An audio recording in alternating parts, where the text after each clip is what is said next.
Cesurum devam bugün.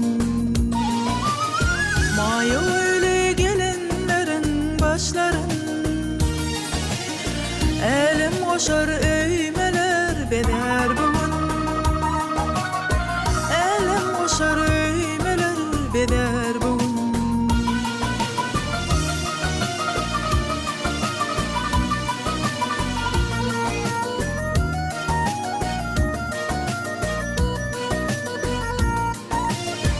Gümüş hoppatılık parmaklarını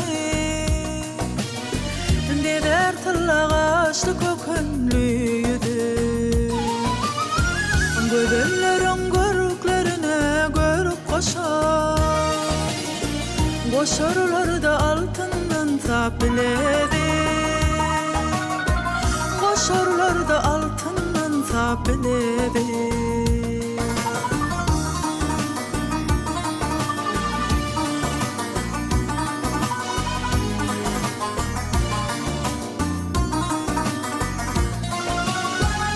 Yaşanıp görünü hayran eder.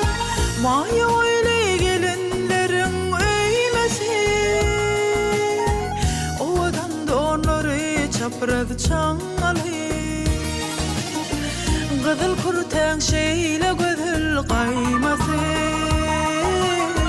gıdıl kurten şeyle gödül kayması.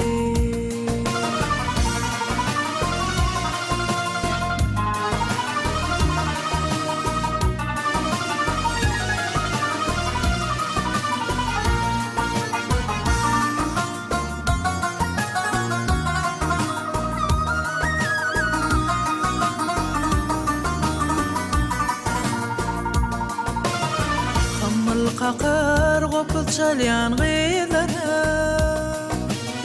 baltıyalık aydım eyleleri.